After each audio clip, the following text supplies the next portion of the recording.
We are discussing today our own initiative report, where our rapporteur is Christel Schaldemose. The deadline for tabling amendments is the 2nd of July. So today we have the rapporteur to present her report. The floor is yours for roughly 5 minutes. Oh, that's a long time. Thank you very much, Chair. I didn't expect that. Thank you very much for the presentation, and dear colleagues, I think this is important. I think that we are all spending time online, adults, teenagers, kids, and we know when we ask kids and teenagers if they do think that they spend too much time there, they say yes, they do think that they spend too much time on the telephone. At least that's what they say in Denmark.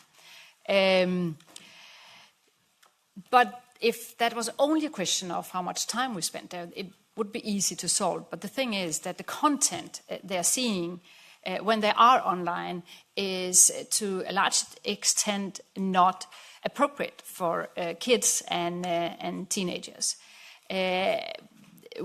We simply have to do something. They are faced, of course not everyone all the time, but a lot of the content there is definitely not good. They're faced with videos of suicide, videos and self-injury content, bullying, illegal sharing of pictures, and things that can cause problems for the mental health, for instance, about how they should look and how they should live their lives and things like that. So definitely, even though we have put in place a lot of good, important legislation already now, I think that we need to do even more to protect our kids when they are online. First and foremost, I am suggesting that we are looking into the existing regulation we already have in place. And here we need to make sure that we have a swift implementation and a very effective enforcement of, amongst others, the Digital Services Act. We know that there are several investigations going on, TikTok and Meta and others. We need to make sure that they are closed fast and a ruling is taking place. I think that it is very important that we make sure that the rules we have in place are enforced. In the DSA, we have Article 28. That's a very good, short article that says that it needs to be safe for kids online. And here we need to find out what does that mean then, and what are the actions that the platforms need to take to live up to the Article 28. And I'm happy, and I'm also welcoming the guidelines from the European Commission. They need to be finalized completely, but I think it is good that we have them. And here we also see that we need to discuss some issues. How can we protect kids? Do we need an age verification system? Do we need an age limit? Do we need something pan-European, or can we do more to let the member states decide what to do? For me, at least, I think it is very important that we call upon the Commission to put forward recommendations for effective age assurance or age verification in relation to protecting minors online. And if needed, and if these recommendations inside DSA is not enough, then I think we should consider going further with EU regulation on that. But, and that will of course be a huge discussion about what to do here, but I hope that you're willing to go with me and discuss what we can do, because we need some more tools. And I think that looking at the guidelines, I also think that the Commission agrees on this. Then we cannot say that this will be a silver bullet in general to protect minors. We need to do more. And therefore, I think that it is important also to look at the gaps in the existing regulation. First and foremost, we need a level playing field between rules for platforms and rules for the rest of the internet that is not platforms. So when we have a ban on targeted advertising for minors, then we should, that is what we have for platforms, we should also have it for non-platform services online. But still, that's not enough, and I'm calling for a horizontal legislative initiative that could tackle the issue of addictive design, the fact that we are addicted to be online, and we're not there just by choice. So we know infinite scroll, we know notifications, we know a like button and things like that. I'm not necessarily saying that those things in itself should be banned, but we need a legislative instrument to tackle the issue of addictive design and ban that. Also, on other things we can create a level playing field. Video games is a part of this as well. We need to do more. Those of the video games that are not under the DSA scope should also be regulated better. For instance, a prohibition on loot boxes. So I could speak and speak and speak, and I can hear and see the chair says that I'm not allowed to do that anymore. But you have read my report. I am looking very much forward to working together with you on how we can protect minors when they're online. We need to do more than we've done today. We have a huge obligation to do so. We have some of the tools. We need a little bit more tools. And I hope that you will support me in this work. I think we owe it to our kids. Thank you very much. Thank you to the rapporteur for presenting the draft report. We now have a round of shadows and then the cold rapporteur also in the room. And of course, also happy to have you here and hear your intervention. And then afterwards, if you want to come in, I see more members in the room than the shadows, which is great. Then you just let us know. We start with the EPP, and Dora is online. Perfect. Dora David, please. Thank you. Hope you can hear me. Yes. Thank you. Great. Thank you very much for the rapporteur's hard work. We really welcome this report. Overall, I think it's a very good baseline for us to work from. It touches on all important areas, and I think we can make it even better. I also welcome the draft DSA guidelines from the Commission. It touches on many areas of relevance to the report, and I think we should address this in the report. We all agree that the DSA is a very good framework which needs swift and effective enforcement, and that beyond this, we should really focus on the legislative gaps.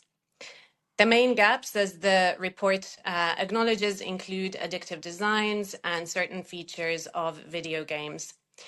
On addictive designs, platforms don't necessarily make money from children right now, but they want to in future. That's why they need to keep them engaged, constantly engaged on their services. And how do they do this? Through addictive designs. And this has several aspects to it, as the report acknowledges. One is the addictive features. We know the infinite scrolling, the autoplay, etc. But the other one is the algorithm or the recommender systems, which uses personal data of minors, including their interests, their online behavior and activities, to keep feeding them content that they're interested in, making it very difficult for them to leave the platform. So I would like us to go further on recommender systems and be more concrete in our proposals. Minors should enjoy a high level of protection on all online services, not just online platforms. So, for example, on video games, whether a minor is protected should not depend on the arbitrary distinction of whether that video game happens to qualify as an online platform under the DSA or not. So, and for the same reason, I welcome the extension to all traders of the ban on profiling-based targeted advertising, so that it applies not just on online platforms. On dark patterns and influencer marketing, we already have legislation. So I think the primary issue is, in these cases, is the lack of enforcement of existing laws and uncertainty around how these various pieces of legislation interact.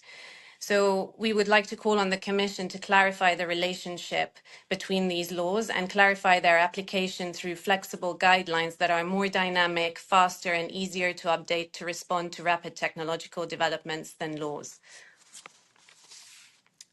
We also need to address the issue of identifiability on social media. So you could remain anonymous, but there should be an identifiable person behind each account, for example, to combat scams. But this could, of course, also have beneficial knock-on effects in other areas. We should also look at harmful practices using AI, for example, manipulative chatbots. And we need to strengthen enforcement. I think we can be more robust in our suggestions here. And of course, we need to make sure that authorities are adequately resourced to do their job.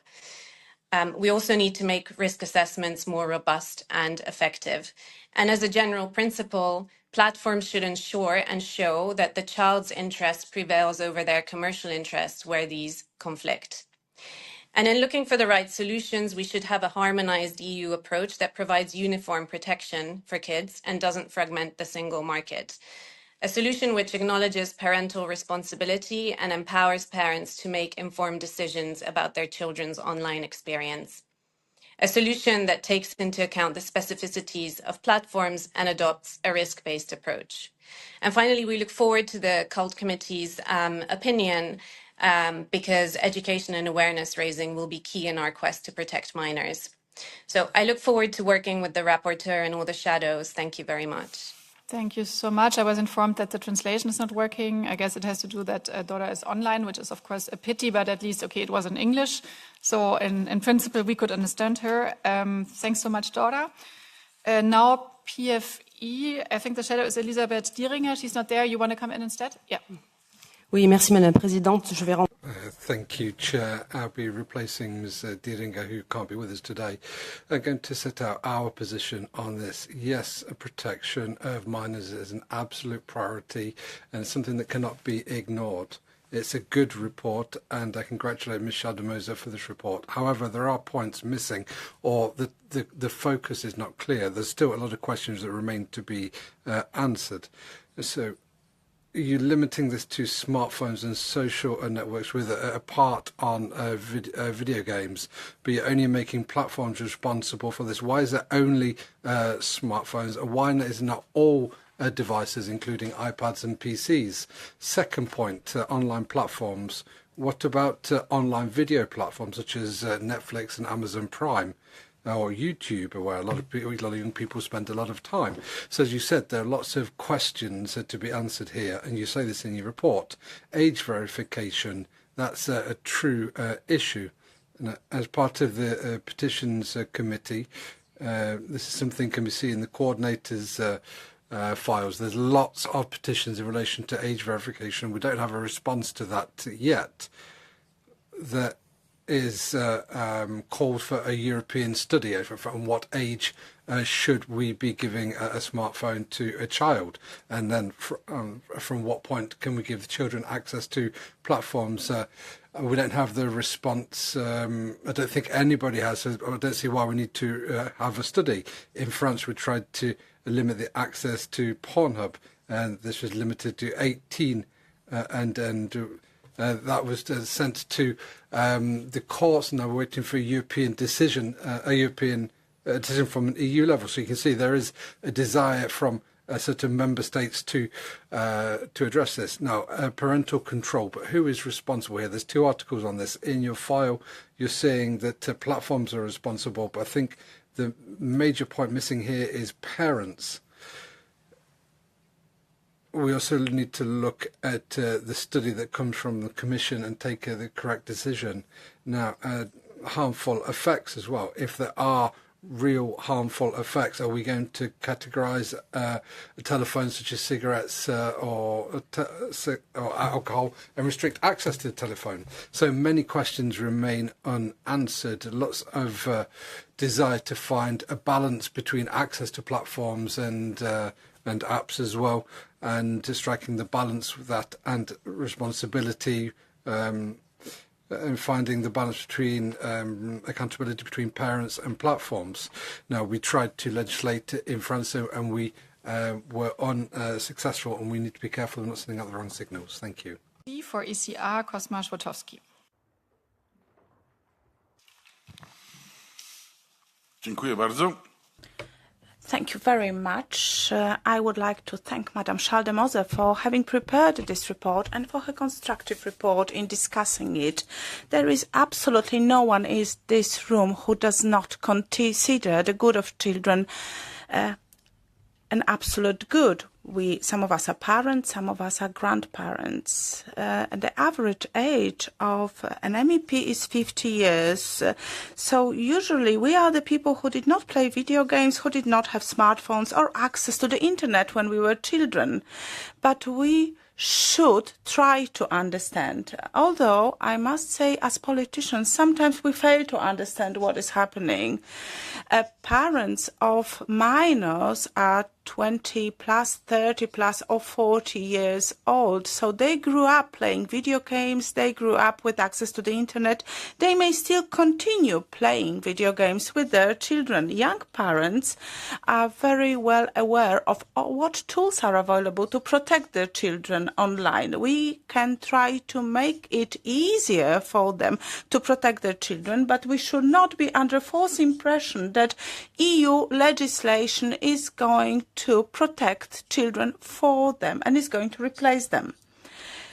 We allow parents to decide whether they want to buy hamburgers or chips for their children. It is their decisions. We cannot forbid for parents to buy additional content in video games for them. We can also not introduce obligatory verification of identity in those places where content is not strictly for adults only. So we need to create a balanced, merit-based approach that is adapted to the current reality. Thank you. Thank you for Renew, Stephanie Yon-Courtin. Merci, Madame la Présidente. Thank you, Chair. First and foremost, thank you to Christel Schaldemose for her draft report. It gives us a very solid and a very interesting starting point to work on this very important topic. The European Commission is on the verge of adopting guidelines to protect minors online as part of DSA and also the Digital Fairness Act. We need to go beyond that, need to go faster. Protecting minors online is a collective responsibility when 10-year-old children can access pornography and when 12-year-olds can see content which supports anorexia. We see, and also we're seeing people exposed to overdose content as well. So I'll focus on 4 priorities. Firstly, now certain colleagues have already said that. Firstly, implementation. We need to stop over-regulation. We need to apply the DSA and on dark patterns. Dark patterns manipulate users, above all the youngest. We need clear guidelines on dark patterns, and we'll legislate if there are any real loopholes. On video games now, yes, there are possible improvements that can be made, but we need to make sure that the video game sector is not a scapegoat. In Renew, we want to focus on transparency and accountability. We don't want to see blanket bans. I'm also pleased to see proposals in relation to frameworks for influencers. We've said in the previous term that we need a harmonised European framework which ensures transparency and protects consumers. That's something which is absolutely vital, above all for the youngest. And these young people are exposed to this advertising and can often be actors of it themselves. Age verification now really is the key to all this. We need to DSA allows us to clean things up when they go wrong, but we need a robuster framework, and we need mandatory age verification for platforms which represent a risk. It should be interoperable, respect private life, and without transfer of data. Technical solutions do exist. We can see them as well. Platforms are often against European regulation, but now they themselves are calling for regulation in this area. So they need to make sure they need to start by respecting the 13-year-old access conditions.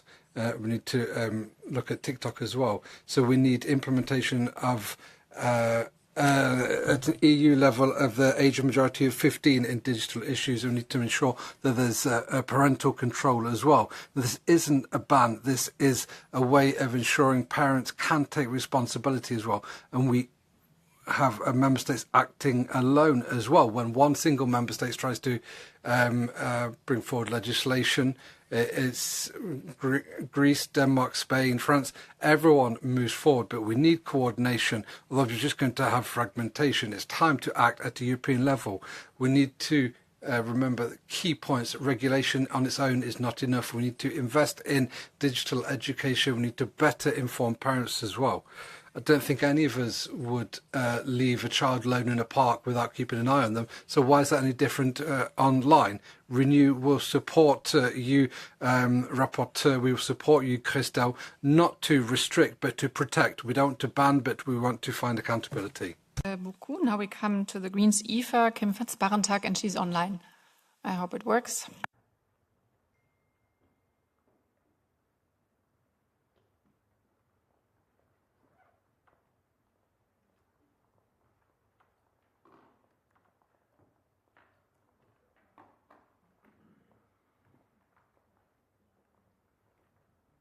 We can't hear you. Can you hear us? No, she cannot. Can you renew the thing probably? Because I think she doesn't hear us. Kim, we can't hear you.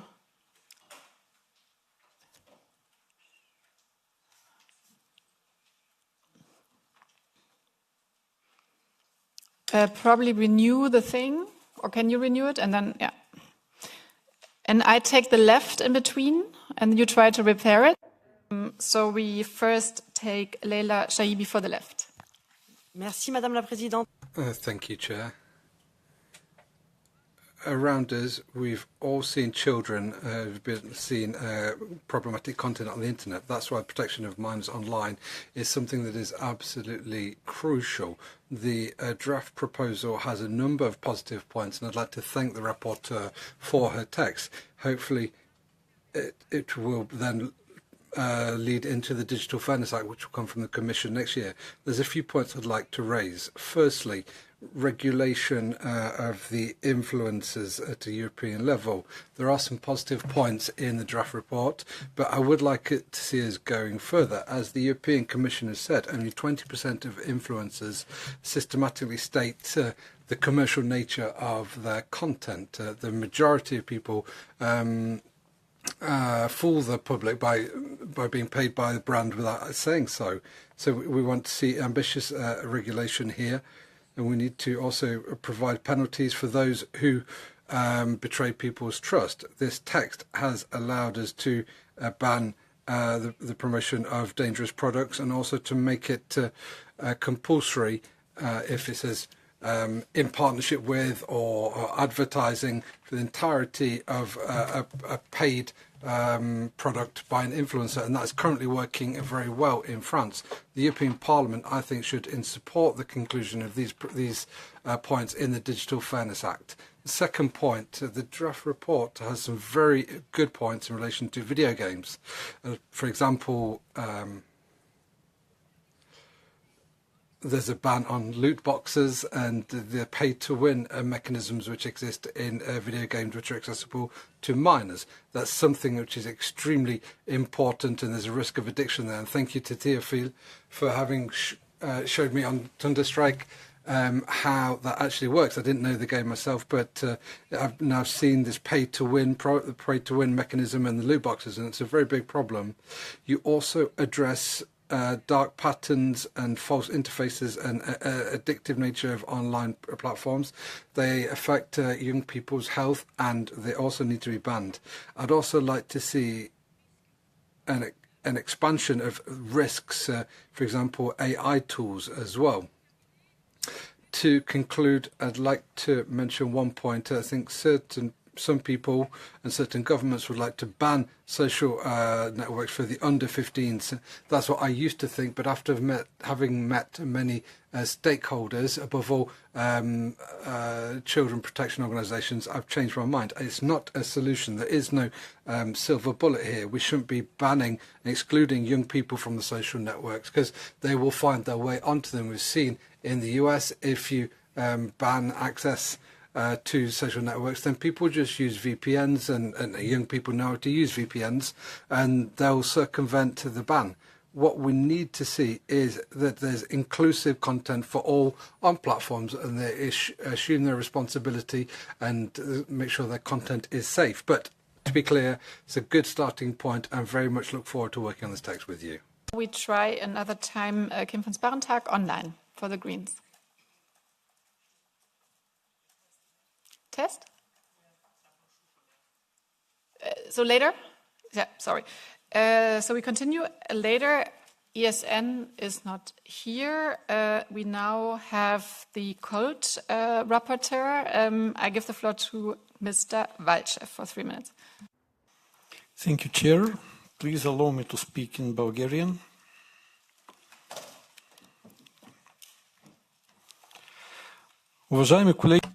Ladies and gentlemen, thank you for inviting me to this IMCO meeting to present the CULT approach to the opinion on the protection of minors online. As you know, according to Annex 6 of the EP Rules of Procedure, the CULT Committee is responsible inter alia for audiovisual policy and the cultural and educational aspects of the information society, for youth policy and for information and media policy. The CULT Committee has dealt with the subject of the protection of minors on many occasions in the past. And this topic has featured prominently in the CULT Committee political priorities. Now, based on the CULT competences, I've decided to mention the following things in my report. Firstly, the implementation of the AVMSD provisions related to the protection of minors from harmful content and any subject-related aspects in the context of the recent debates on a possible revision of the directive, including the May Council conclusions. Secondly, the BIK Plus strategy, which we discussed yesterday, including the key takeaways from the May evaluation report on BIK Plus. Thirdly, media literacy and educational aspects related to the protection of minors in the online environment. I am certain that we can all agree on the immense significance of this report. There are many advantages to the unprecedented access and the usage of the internet, but there are also concerns related to a number of legal, regulatory and safety issues. The safety of minors in the online environment is, or at least ought to be, a top priority for the governments in the Union. We must make sure that there are regulations and programs in place that aim to protect minors while they access and use the internet. We need to strike the right balance between safeguarding children from harm and advancing their rights to full participation in the information society. This is a crucial issue for us policymakers. As you might be aware, the first BIK Plus evaluation discovered that children and youth have identified increased exposure to harmful content online, such as hate speech or explicit content. Furthermore, minors are an easy target for online scammers and phishing. The prolonged usage of social media, we know that often is a pathway to detrimental mental health effects, privacy violations, including hacking and misuse of personal data. The list of hazards for kids and adolescents is not exhaustive. The threats are becoming real somehow. We have witnessed how novel threats come with the exposure of minors online, and they transcend the online environment. Radicalization and cyberbullying are two of the most shocking examples in this respect. I hope that the CULT opinion on the protection of minors online will successfully contribute to the relevance of the report of the lead committee. And to this end, I will work constructively with my colleagues, some of whom are here in the room, so that we can have a very good report. Thank you. For providing this important opinion and also, of course, working on the topic in a very good spirit with the IMCO Committee. We now do the round of any other members. No, Kim can now speak. Yes, great. Okay, so we try it for a third time and we hope it works. Kim? Hello, do you hear me? Yes. Okay, very good. Thank you so much. And apologies for being there, but I hope none of you will catch the flu that I'm dealing with. So thank you so much, Christel, as the rapporteur, for writing your report. I think it is very positive that you're repeating some of the important calls that we already made in the previous mandate, the ones that we did specifically on addictive design features, And also your ambitious text again on loot boxes. I think it's important, we made those calls once, but to not forget that these are things that we find very important in the IMCO Committee and as European Parliament. Then when it comes to some of the points you made on age verification, age assurance, I think we can still have a bit more in-depth discussion whether age assurance is the tool that would be the most appropriate tool to really make sure that minors are protected. Especially when it comes to minors, of course, we should be extremely careful also with their privacy. So I will also present some amendments that I hope will further our discussions in making sure that if we have a form of age assurance or age verification, that we go in the right direction there. Then some of the additions I would like to present is, first of all, asking for an EU-wide recommendation on screen time. As long as we don't have clear rules or clarity on whether kids are allowed online, it will already give parents huge relief to know that, everywhere in Europe, the health organizations recommend kids to have certain limits to screen time so that they can refer to that. Similarly to how we dealt, for example, with smoking. Then I think it's also very important that we further look at the exploitation of minors, for example, by being part of family vloggers, and how minors are being pushed to be influencers without even seeing any of the profits that are made there. I think it's very important that we look further into making sure that kids are protected not only when they're consuming, but also when they're contributing to the online sphere. And I will also put forward some points on making sure that we look at companion chatbots. I think this is also mentioned already by my EPP colleague, because unfortunately we've already seen some very tragic incidents where minors were thinking they were talking with a real person, but actually there was a chatbot that wasn't properly regulated, that was their conversation partner. And lastly, I will put forward some amendments to look at the radicalization of young people. In the Netherlands, there was, out of a recent survey, we saw that 1/3 of teenage boys think that Andrew Tate is a good role model, and that indeed beating up your girlfriend might be a good solution to put her back in her place. And I think that is one of the things that we should really be way more vigilant on. So we also came up with some ideas from the Green side to make sure that that kind of radical content doesn't reach young people anymore, and that they can have a bit more balanced view on what a healthy society looks like. I'm very much looking forward to working on this file together with the other shadows and the rapporteur. And thanks so much also to the team for helping with coming up with more ideas to protect minors online. Thank you so much. Happy that that technical issues were solved. So now we have a round of members. Probably you can keep yourself a little bit shorter than the shadows. We start with Regina Doherty for the EPP. Thank you, Chair. And I'd like to thank Christel and indeed all the shadows for the work that's gone into it. An awful lot of the time when we talk about protecting minors online, we talk about the algorithms, we talk about inappropriate contents, all of the things that you've all mentioned, addictive mechanics, all of that stuff. A lot of the time what we don't talk about is human behaviour and the significant impact that that actually has.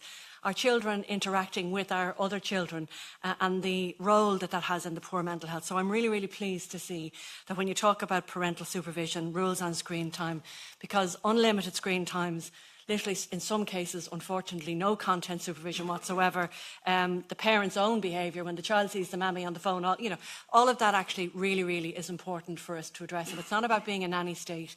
It's about just stating the obvious that we have a responsibility for our children's lives and activities online as well. The social comparison and the validation seeking, particularly in our young men, but now, Chair, as you have just mentioned, Andrew Tate, with our young women, now we have it with our young men. Children creating idealised versions of themselves and then other children and their peers just trying to live up to them, chasing that dopamine, never getting there, that constant pressure that they're under all day, every day and sometimes half of the night to try and be somebody that they just are never going to be because it doesn't exist. And I know that doesn't and feature in, in the DSA at the moment. But I think we need to bring that in, because it isn't just about inappropriate content.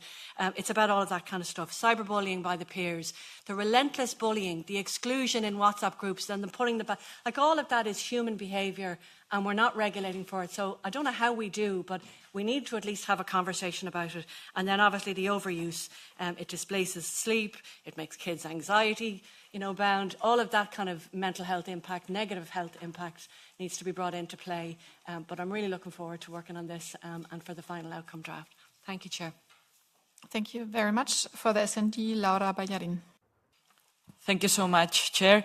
And I think that with this report, we as Parliament, we react to the call from families, from doctors and from experts that we should act to face this epidemic of mental health of our minors online. I will switch to Spanish. Quiero felicitar. Well, I'd like to thank the rapporteur, Christel, my colleague, for this excellent draft text. It's a priority for the S&D group. And, of course, it's an excellent basis on which to build. We, first of all, need to focus on implementing the DSA. It sends out a key message. The DSA is an excellent law, but it needs to be implemented. And the implementation has been too slow with the investigations that are open. These need to be concluded and send out a clear signal to platforms. Secondly, age verification. We've opened up a very interesting debate, but I hope that over this process we'll be able to reach specific conclusions, because there's significant fragmentation in between member states. And if Europe doesn't take action, member states will take action. No, Europe needs to take the initiative. We need to have proper, effective age verification, and technically that needs to be possible. Platforms have significant responsibility in that. We shouldn't put the burden onto parents alone. And then there's the Digital Fairness Act. That needs to include all of those elements that are included in the report, such as rabbit holes, influencers, etc. We need to focus on the current laws and implement them, and then also focus on the future law as well. Thank you. For ECR, Gheorghe Piperea. Thank you, Chair. I'm going to speak Romanian. It's very important to us all for minors to be protected, not only online, of course, but also to be protected when minors consume content. Although today's society thinks that minors cannot get involved in legal acts, and this is something that's lacking in our report, in our regulations. We need to look at the minor, at children, as they are de facto, as a consumer. Children use means of identification online, on websites where they can purchase and consume content with or without their parents knowing about it. And this sometimes happens when it comes to purchasing drugs, and not only video games. When we think of children consuming something, we think of video games, but not only that, medication or drugs are also being consumed. And I'd like to say something else, because we are talking about protection from children from sexual abuse online, and perhaps all of this should be brought together. And another issue, if I may, we are talking, and rightfully so, about banning access to dangerous platforms for minors, including social media.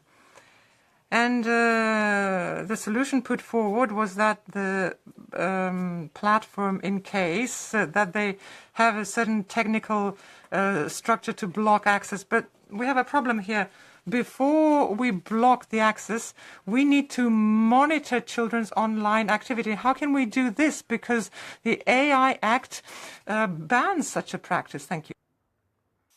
Thank you so much. Sorry, but we have a lot of speakers and running a little bit late. Now for the SND, Maria Guzenina. Thank you, dear Chair. This is such an important INI, and I thank Christel for the hard work she's doing on this. Many of the things that have been said here today in the room are really important, but I would like to bring one more aspect which wasn't mentioned, and that is safety by design. Safety by design, I think it should be included in everything that relates to children's toys or online platforms that they use. Safety by design, it's not just a product feature, it's actually a mindset that requires designers and developers to actively consider potential risks and strive to minimize them during the product designing. So this is a preventive measure that needs to be implemented, and I think we need this mentioned as well in this context that we're talking about right now. Thank you, Chair. Thank you very much. Now, Biljana Borzan. Thank you very much, Madam Chair. I feel that we, as a society, are in a stage of great urgency on this issue, so I want to thank Christel as a rapporteur for the hard work that she's been doing here. So we already have one generation of people who were raised in an unregulated digital environment, and the data are alarming. Some authors call it the switch from play-based childhood to phone-based childhood, resulting in, among others, delayed enrollment in elementary schools. So in my country, Croatia, every year we have new record numbers, children that are not enrolled because of inadequate emotional control, physical abilities, social skills. The protection of minors is, of course, a consumer perspective issue, but also has an important health and gender perspective. So studies show that the rise of mental disorders since introducing smartphone and with its portable social media has had such sharper increase for girls. It would be almost ridiculous if it weren't so dangerous to listen to platforms claiming that they do not know the real age of their users. If a teenage girl deletes a selfie, they target her with ads on beauty products. They target mothers not only with age-appropriate products from them, but also with age-appropriate products for their child. Targeted advertising for minors should be banned in every case.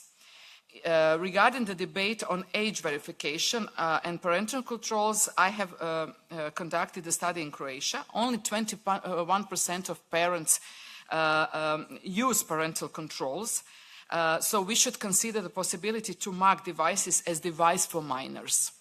And therefore, with one limit the apps and content that can be on these devices. Thank you. Thank you so much. Very interesting. For the EPP now, Pablo Arias, Echeverria. Thank you very much, Chair. I'm going to speak in Spanish. Lo primero, Thank you. Well, first of all, Christel Schaldemose, thank you very much. And to all the shadows as well, thank you for the work you've been doing and that you're going to continue doing. It's very important, and this is an excellent foundation, an excellent beginning when it comes to protecting minors online and focusing on Article 28 of the DSA. Now, we talk about social media, but instant messaging is also a serious problem. WhatsApp, Signal, and Telegram are good examples. There we can see content being sent, and there are many minors who are manipulated, and the cyber bullying, grooming, harassment of minors, and also pornographic content being spread. Age verification also should apply in that case. And having said that, I would like to see a specific mention for these mechanisms for instant messengers in order to protect minors online. I'd like to see a mention for that. Thank you. And last but not least, Elisabeth Grossmann. Danke. Thank you very much. Thank you very much, Christel Schaldemose, for this excellent report, and which will focus on enforcing the current laws and in improving things. Many good aspects have already been mentioned. I'd like to touch on one in particular, because there was a shooting in my home city of Graz recently. A pupil shot dead 11 people. And this was after years of being radicalized via video games. And he was also a member of an online community. These operate globally, and he was radicalized in that group, and it's feared that he's not alone.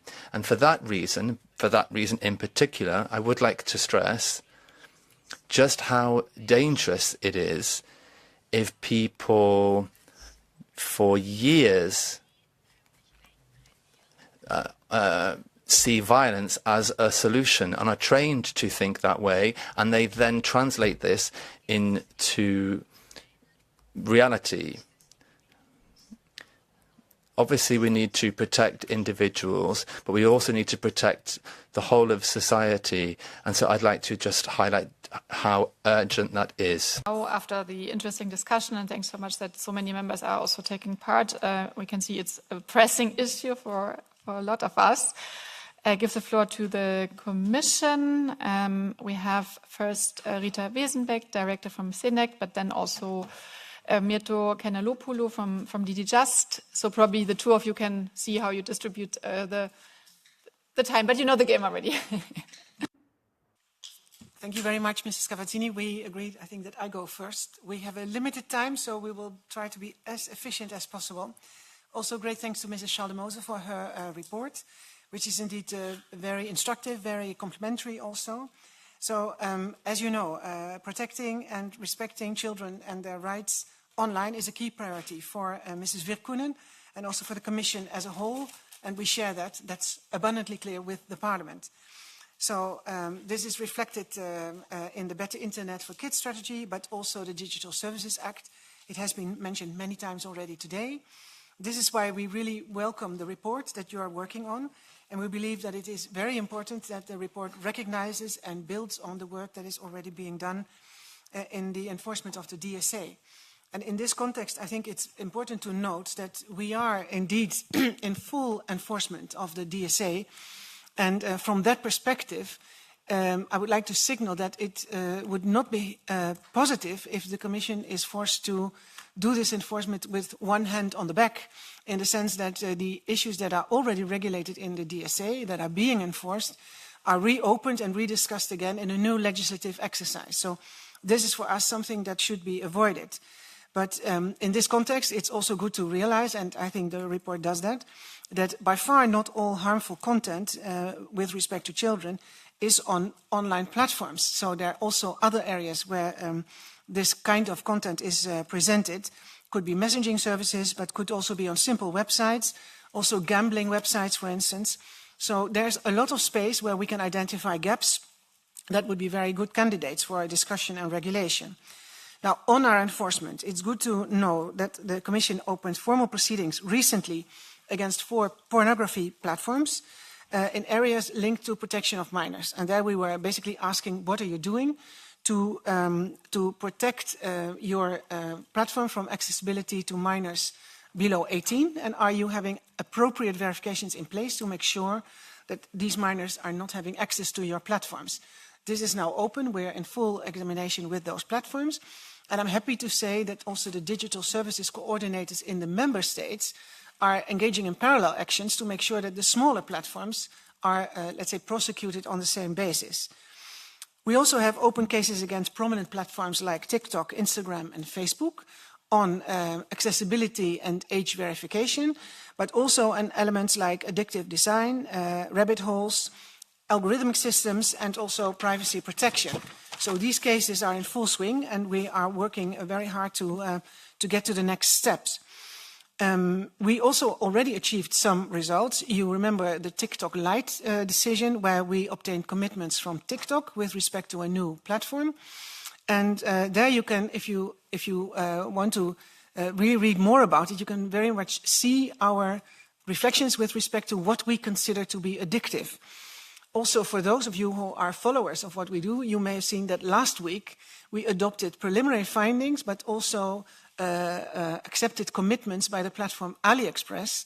And also one of the commitments concerned the fact that AliExpress committed to blur pictures that are not, positive to be seen by minors. So the guideline, and then of course it was already extensively discussed. This is now followed up by our exercise to have guidelines on the protection of minors. These guidelines build on Article 28 of the DSA that is applicable to all platforms. So not only the very large online platforms, but also the smaller platforms that are supervised by the DSCs. So this means that we are recommending how all platforms need to comply with these rules in order to make sure that they are not violating Article 28 that requires a high level of protection of privacy, safety and security for children for all platforms that are accessible for children. So you may say that these guidelines are non-binding, but they are the tool through which the Commission and the digital services coordinators apply the DSA. So basically, if the platforms comply with these guidelines, they normally are compliant with the DSA. If they're not, they have a story to tell. So in that sense, they are not binding, but they make a strong case for platforms that they need to comply with these rules in order to be compliant with the law. So these guidelines have a broad scala. So first of all, they also address age restrictions that are reinforced by age verification. And what we essentially say is there's a category of high-risk platforms of which we say they should be restricted for children under 18 years old, and there should be a reinforcement by age verification. That applies to porn platforms, to platforms that have alcohol, for instance, also gambling platforms, and it applies to all platforms that have content of which member states have legislated that that content should not be accessible for children below 18 years old. In those situations, we say there needs to be age verification. So this issue is addressed in the guidelines. Now, for all the content that does not fall in this special harm category, we essentially say, well, first of all, platforms often have their own rules in their terms and conditions. So most of the platforms that are accessible for children have an age restriction for 13-year-olds. We say, if you do that, then you need to be serious about it, and you need to have systems in place to check whether your users are actually 13-year-old. And this is part of the proceedings that we are now following. Apart from that, so first of all, serious about your age gate, and then you need to be protective by design. And for those of you who've bothered to read the draft guidelines, there are more than 40 pages. They have like 10 pages about all the features that were also mentioned by you today on addictive design, but also on making sure that children are not accessible by strangers, so that there are privacy protective rules on the platform. Also that the recommender systems listen to what children say themselves and do not by themselves reproduce content. Also, no screenshots should be taken, no geolocation, the autoplay should be off, no push notifications, no excessive use of likes and reactions. So if you talk about conveying this pressure that children want to always, fulfill the expectations of the outside world, especially toning down the use of likes and reactions reduces this kind of pressure. So you will find, I don't know how many examples of the rules that we propose for platforms in the draft guidelines. Then we are also working to a robust privacy and friendly and serious age verification solutions. You have read about that. We are planning to release that in mid-July. It doesn't mean that you will be able to download an app, but it means that the specifications will be available for member states and private players so that age verification can be put in place, which is not using any more data than strictly necessary. And it means that once the age is verified, once you have a token that somebody is older than 18, all data will be deleted. So we think that's the best that can be done in order to protect privacy. Then future initiatives, because I don't want to let my colleague wait. So we have a plan on cyberbullying that is in preparation. We work there together with our colleagues from home, I think. And then we will, there's plenty of actions that will be proposed in this specific cyberbullying plan. We're also working on social media impact on mental and physical health investigation, together with our colleagues from DG Sante. I leave it at this. So we welcome the report. It's very good to also identify the gaps, but we also want you, and also when you speak to your constituents at home, to be aware that much of what we are discussing today is already in the protection of minors guidelines that will, in principle, be in force, as soon as possible. Thank you very much. Also from the perspective of consumer protection and safeguarding the rights of children, we would like to warmly welcome this draft report and sincerely thank the rapporteur and her team for the hard work and for their commitment to addressing the protection of minors online. Commissioner McGrath, as Executive Vice President Virkkunen, fully share your sense of urgency.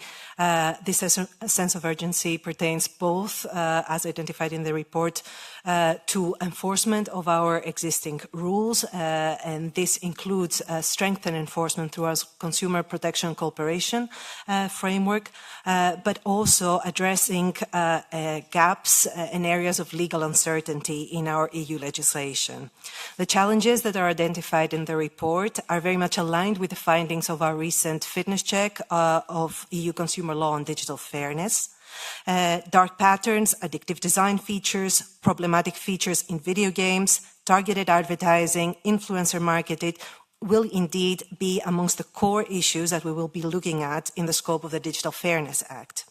This is also in line with the call by the European Parliament in your recent resolution for the Digital Fairness Act of 8 May, of which we have taken careful note. Now, these problematic practices, as we have said many times, affect us all as consumers, but minors are particularly sensitive, particularly susceptible to these practices. The harm can be more serious, so our job with the Digital Fairness Act will be precisely to look where the bar needs to be higher when we are regulating for young consumers. The Digital Fairness Act, as has just been outlined, is only one part of the Commission's broader efforts in better protecting minors online. With your support, it can strengthen the vital safety net of consumer law, which applies to all traders, to all companies, irrespective of technology or business model. The rapporteur and several of the honourable members that have taken the floor today have emphasised the need to ensure a level playing field, to make sure that protection rules apply not only to platforms but also to other traders. Video games were mentioned, streaming services were mentioned. The Digital Fairness Act is precisely an opportunity to ensure that in a targeted manner through new binding rules. As we have said many times, the Commission is determined to ensure that there will be no duplication and full complementarity with the already existing digital rule books. That, of course, includes notably the Digital Services Act. We will also seek actively simplification and burden reduction opportunities while ensuring that these do not come, of course, at the cost of a high level of protection for minors. Thank you so much. Thanks to both of you for being here again with us, like a lot of times already in IMCO, and for your explanations. I guess this is also helping. And now I give the floor back to the rapporteur for some concluding remarks. Thank you very much, Chair, and also a big thanks to all of you who have spoken today. I think I sense that we are honestly not that far away from each other. We really want to protect minors online. We want to do more than we're doing today. Thank you very much for that.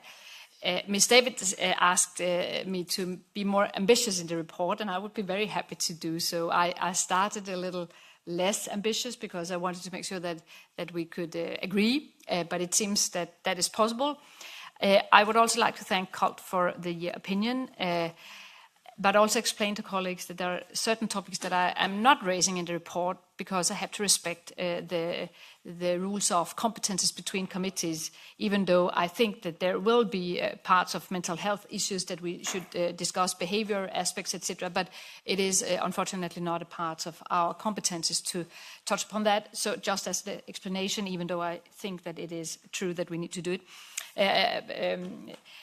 I think that I will not comment on the specific things you said, colleagues. I think that they are good.